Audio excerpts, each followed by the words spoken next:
Let's welcome Coach Pruett.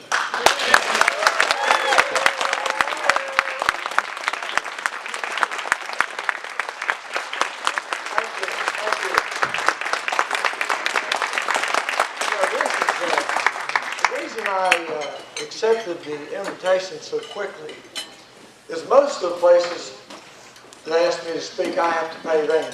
I'm going to get a free meal. I thought that was a bargain, you know. I thought I want to talk to you a little bit about game day. But before I talk to you about game day, I want to just tell you a little bit about how I ended up doing what I did. I was born in East Beckley, West Virginia, right up the road here. I was the youngest of 5 boys. My daddy was a coal miner, had a 3rd grade education, a doctor's degree in law. We were in a small house in East Beckley. I wasn't downtown back then, I was East Beckley. Gosh, I never slept alone until I got married.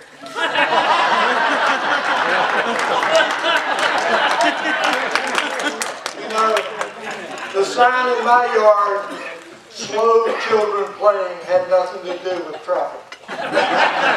So there will not be a lot of big words in this talk tonight. But as a lot of young men, I was the only boy in our family able to go to college. I was lucky enough to get an athletic scholarship to Marshall and a couple of other places. Went to college, got married when I was a freshman. First semester freshman. Graduated in 4 years. Had two little boys.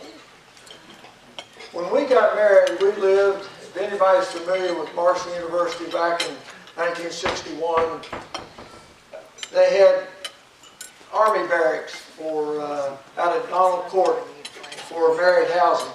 In other words, you could see the floor, through the floor to the ground.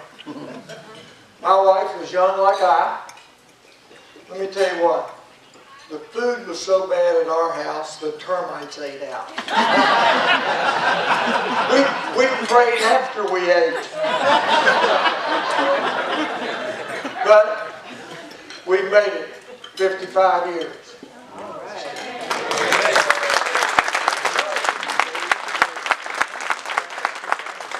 She says 19 good ones and none of them in a row.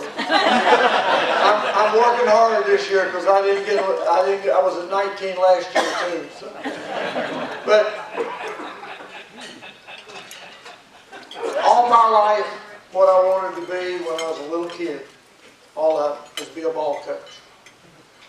Nothing more than a ball coach. I emulated what I wanted to study in college after my high school football coach. Some of you around here might have known him as Jerome Van Meter. He was a Hall of Fame coach and national coach, but he was our coach at Beckley. And we were called at the time the City of Champions because we won championships in football, basketball, and track for about 3 straight years, all under him. When I graduated from Marshall, I was lucky enough to sign with the Dallas Cowboys. Coach Landry, when I got out there, made a tailback out of me. He told me to get my tailback on the bench every time I got off of it. But I left there after a short span. I went to the Washington Redskins and ended up being in Northern Virginia and becoming a high school teacher and football coach. After about 13 years in education, really moving around to different high schools in Fairfax County, I had an opportunity. I'd become football coach and a sub-school principal in a year-round school system. I had an opportunity to get into college coaching. I had an opportunity to come back to Marshall University as an assistant coach. I had 3 boys. Wife, I took a $10,000 pay cut to come home to fulfill my dream. One day, I wanted to be, when I graduated from Marshall, the head football coach there. That was my dream and that was my goal. They say, no matter what age you are, when you quit setting goals, you start to die. Amen. So that was my goal. No. Luckily enough, after going and coaching at Virginia, University of Florida, Ole Miss, Tulane, Wake Forest, Marshall, I got to come home. I got to come home in 1996 at Marshall University as a head football coach. Dr. Gilley, the president, gave me the B offer. Be good or be gone. Now, understand this. Making your living as a football coach, working with high school 14-year-olds to 18, in college 18 to 23, football is not a game for well-adjusted people. I promise you now, just think, how many times have you all got 10 yards apart and run into each other as hard as you can? Then jump up, pat each other on the back, say, good hit. That's not a natural act. Now, that's the funny part, but listen to this. Most coaches are ex-football players. So that scares me about the profession I'm in. But it's been a wonderful, wonderful, wonderful life. I've been lucky to fulfill a dream of mine, to come home, win a national championship, win a lot of football games. Somebody asked me one time, we went down and we beat Clemson at Clemson in 1999, a year we went undefeated, was ranked 8th in the country. And they said, how in the world, Coach, did you get them so fired up? They come firing out, running over each other, climbing over each other, coming out of that locker room. I said, well, I told them, guys, the last 11 out of the locker room's got to start. And had no trouble motivating them to get out there. But if you've ever had the privilege of, you've probably attended games, but to coach a game at Ohio State or at Auburn or at Florida or Clemson, and you have 100 and some thousand people yelling and screaming at you, and you quiet them down till you can hear a pin drop because you're kicking their tail. That's a great, great feeling. But on the other hand, when they're screaming and yelling and they're putting it on you, putting something on your Ajax won't get off, that's certainly a scary thought. Do you want to be on TV or do you want to be in front of it? You certainly want to be on TV. That was my goal. I wanted to be on TV. I didn't want to be sitting and watching. I was lucky enough to reach that goal. You know, he wants me to keep this short, and I will, but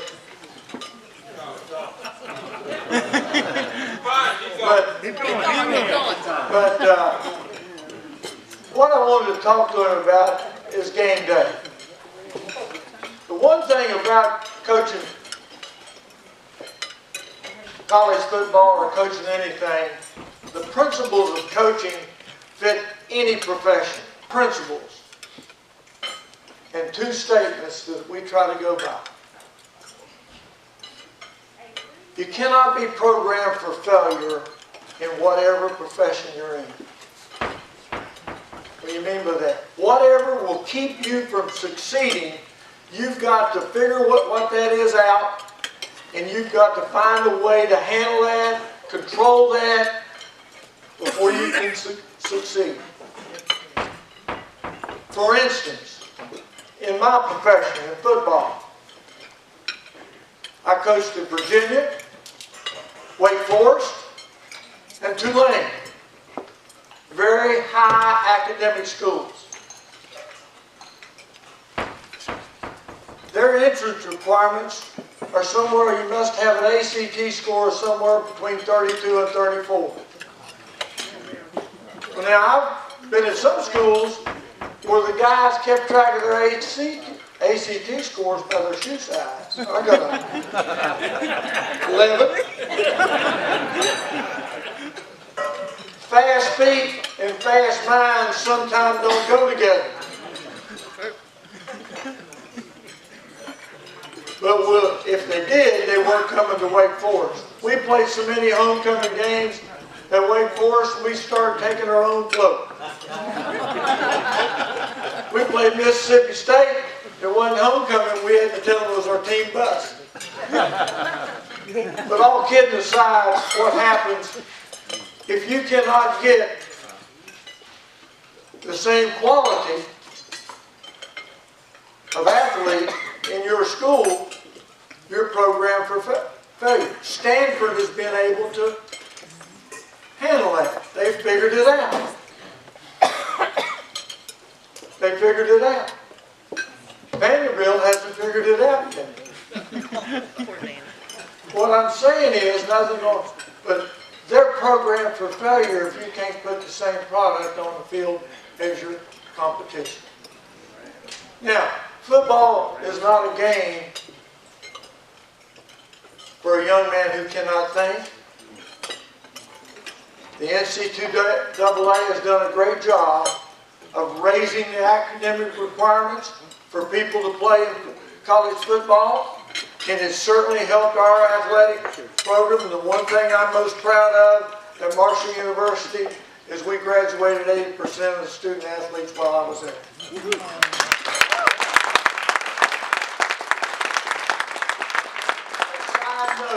A side note, the way you reach young people, football players, you do not reach them by challenging them through football. You reach them by challenging them through academics and working with people. And we had Big Brothers, Big Sisters, Boy Scouts, FCA, every organization we could find to get our kids working with people so now they would learn to trust people. And as they trusted you, they'd grow and they'd work and do the things that you need to do to be successful in life. You cannot be programmed for failure. Exploit your strengths, manage your weaknesses. That's the other statement. Exploit your strengths, manage your weaknesses. I have Randy Moss, the greatest wide receiver that's ever played the game. Right here, right outside of Charleston. Now, no matter what play we had called, if they had one guy on Randy, we checked and threw him the ball. In 2 years, he scored 55 touchdowns. Randy is a great athlete. Now, what's Randy on TV here Sunday? He's doing a great job on Fox NFL Game Day in studio. He's not only a great athlete, he's a smart young man.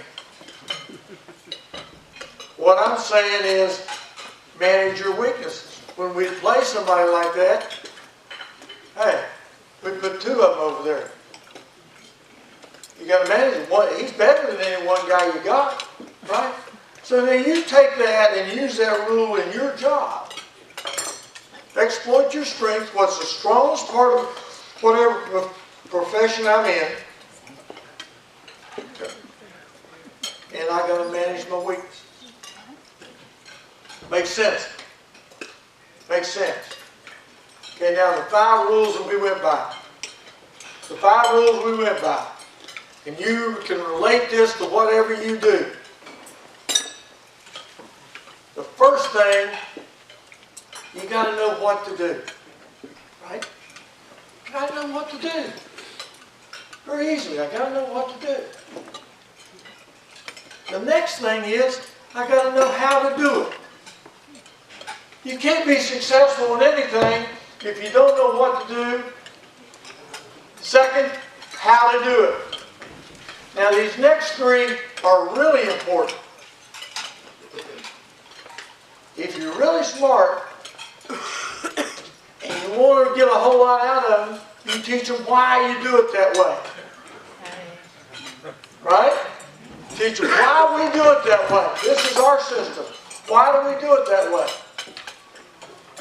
The next thing we want to do is teach them when to do it. Right? That's 4. The 5th thing is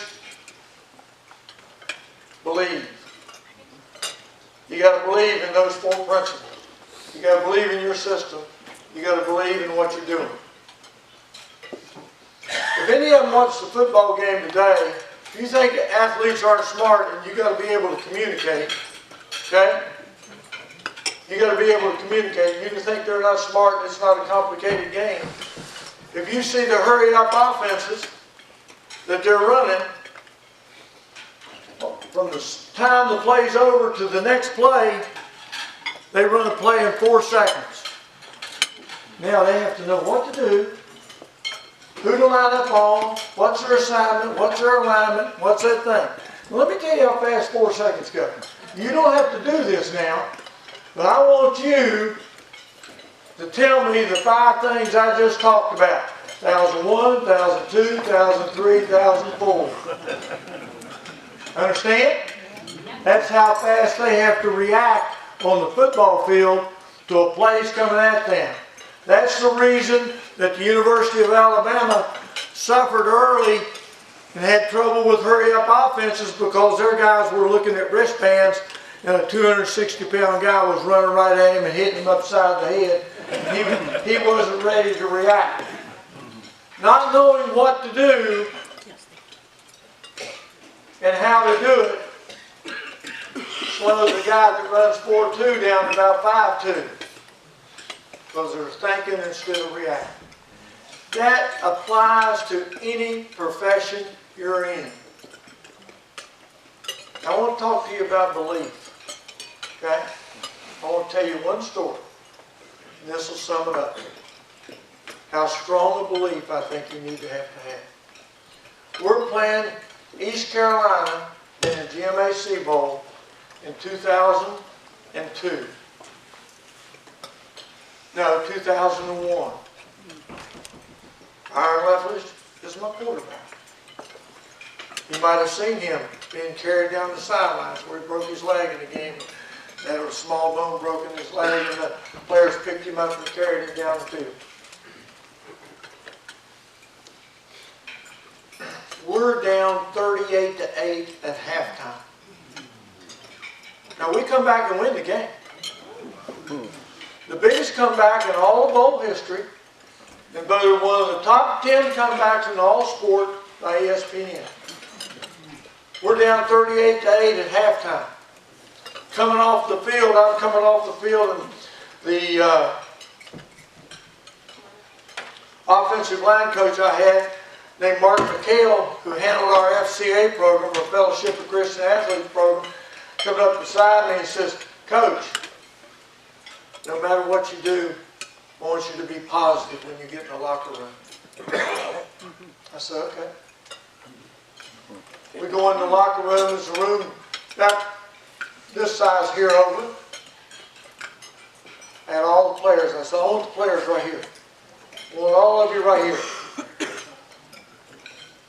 Had the offensive coaches, you go over in that room over there, they'll work on the offense. Had the defensive coaches, go over here, I want you to work on the defense. Had everybody else get out of the locker room. I just wanted the players and me there. I said, "Now guys, I want you to look at me. Look at me now. We're going to win this game. We can win this football game, but you got to believe." Now Coach McHale told me to be positive. So I'm positive somebody's ass is going to walk home if y'all don't start playing.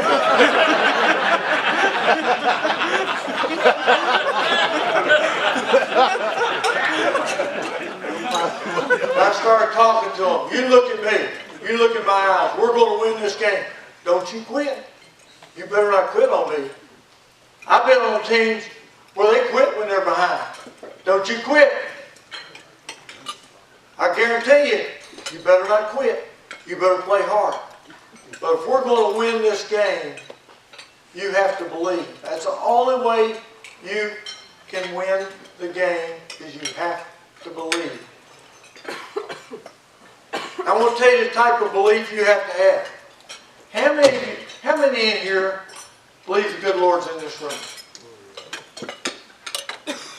Right? You can't see Him. You can't hear Him. You can't touch Him. 2,000 years. Scientists say it's a myth. And you believe. That's a strong belief. You believe. If we're going to win, you got to believe. You have to believe you're not doing your job because you're trying to do her job. You got to believe your coaches, your assistant coaches have coached you. The plays that we call, you got to believe that they're going to work.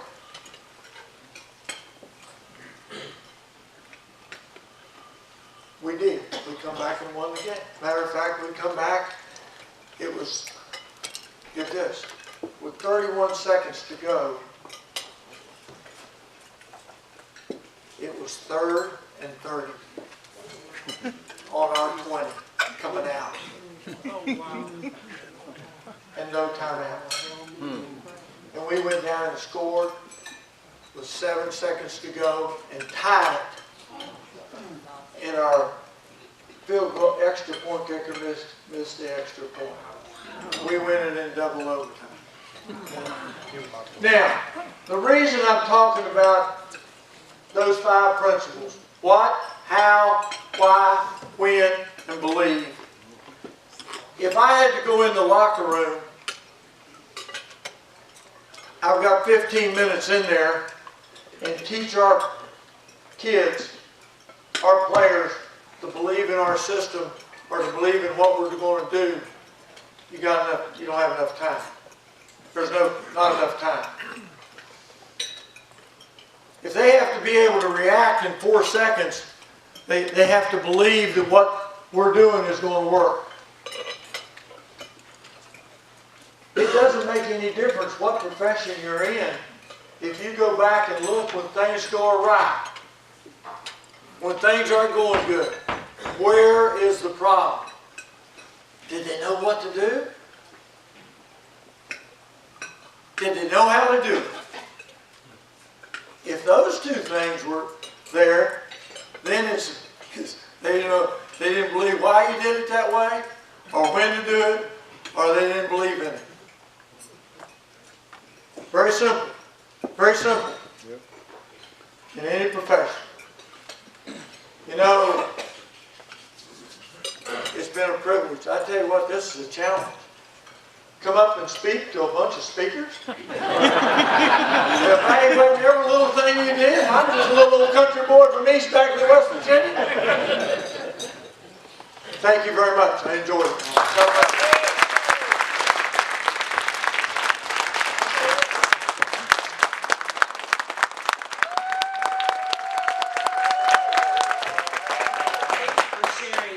Inspirational story, the recipe for success. It's understandable why your team did so well, and I want to invite Dale Goff to come up here too. Thank you for introducing us to an aspiring person. Thank you so much for being here.